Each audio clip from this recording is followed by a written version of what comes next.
रोज तुम्ही बघू शकता या ठिकाणी मोठ्या प्रमाणामध्ये लाडू हे बुंदीचे बनवले जात आहेत। या बुंदीच्या लाडूमध्ये काय याचं विशेष आहे, हे बुंदीचे लाडू आपण बघू शकता की यामध्ये विजयाचा आस्वाद दिसत आहे, कारण की काल निकाल लागणार आहे। 2024चं मतदान हे झालेलं आहे आणि त्याचा निकाल हा उद्या लागणार आहे। पण त्या अगोदर हे बुंदीचे लाडू, विजयाचे लाडू बनवण्यात येत आहेत। भाजप पक्षाकडून अतुल शाह यांच्याकडनं हे विजयाचे लाडू बनवण्यात येत आहेत। आपण बघू शकता या ठिकाणी मोठ्या प्रमाणात 10,000 लाडू बनवण्यात येत आहेत आणि लाडू बनवताना देखील आपण बघू शकता की जे कामगार आहेत त्यांच्या फेसवरती मोदी यांचा फोटो आहे आणि मोठ्या प्रमाणात लाडू हे तयार होत आहेत विजयासाठी, कारण की पुन्हा पंतप्रधान नरेंद्र मोदी हे तिसऱ्यांदा पंतप्रधान बनण्यासाठी जात आहेत आणि 400 पारचा नारा हा पंतप्रधान नरेंद्र मोदी यांच्याकडनं देण्यात आलेला आहे। आपल्याबरोबर अतुल शाह आहेत, आपण त्यांच्याशीच बोलूया।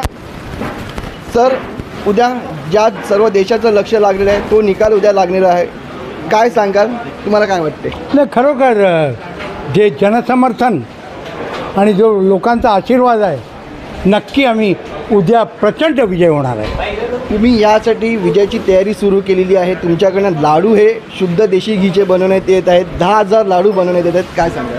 नाही, हे गणेश भंडार याच्यामध्ये मी तिसऱ्यांदा आम्ही लाडू बनवतो आहे।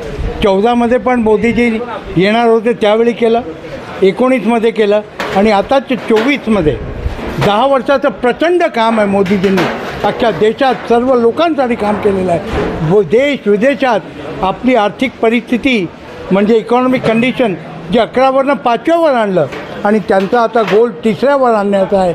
आणि लोकांमध्ये जे काम केलं, मग उज्ज्वला असेल, खात्यात पैसे पाठवणं असेल, 80 कोटी जनतेला धान्य दिलं जात असेल, असे अनेक काम मोदीजीने केलं आहे म्हणून लोक त्यांना भरभरून प्रतिसाद देणार आहे, साथ देणार आहे। सर, या लाडूमध्ये असं विशेष काय आहे की हे तुम्ही एकदम उद्या वाटणार मोठ्या संख्येने? आपल्या देशाची संस्कृती, सनातन संस्कृतीमध्ये लाडूचं खूप महत्त्व आहे।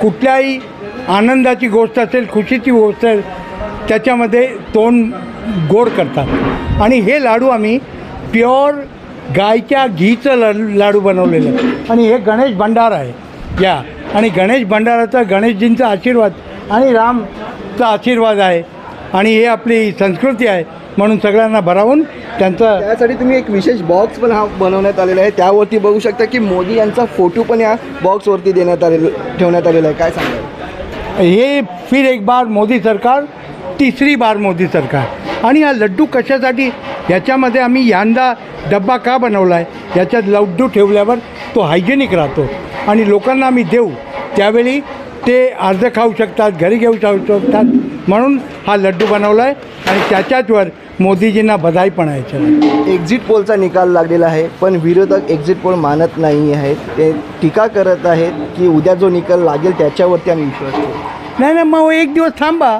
तुम्ही जे मानत नाही आहे, लोकांनी तर आशीर्वाद दिला आहे, उद्या आम्ही प्रचंड बहुमताने निवडून येणार, त्यावेळी मात्र रडीचा डाव करू नका। आता जे कालपासून सुरू केलं आहे रडीचा डाव, हे झालं आणि ते झालं आणि इलेक्ट्रॉनिक कमिशन, EVM, दुनियाभरचं, एवढ्या मोठ्या देशाचं 140 कोटी जनतेचं, 90 कोटी वोटर्सचं इलेक्शन अख्ख्या दुनियामध्ये असं पार पडत नसेल तर इलेक्शन कमिशनचं अभिनंदन केलं पाहिजे। महाराष्ट्राचा निकाल तुम्हाला काय वाटतं आहे? महाराष्ट्राचं पण अगदी आम्ही सांगतो 400 पार आणि महाराष्ट्राचं 40 पार। शेवटचा प्रश्न, उद्या तुमच्या मतदारसंघामध्ये पण जल्लोष केला जाणार आहे, काय काय तयारी केली झाली आणि कशा प्रकारे? नाही, हे पहिलं तर आम्ही नारिमन पॉईंटमध्ये प्रदेश कार्यालयात चंद्रशेखर बावनकुळे साहेब, आमचे देवेंद्र फडणवीस साहेब आणि आशिष शेलार साहेब यांच्या नेतृत्वामध्ये हे लड्डूचं लोकांमध्ये वितरण होईल आणि मग संध्याकाळी आमचं गोल, देवल, सिप्पी टँक, भुलेश्वर माझा जो परिसर आहे त्याच्यामध्ये आम्ही लड्डू वाटू। Thank you sir. थँक्यू।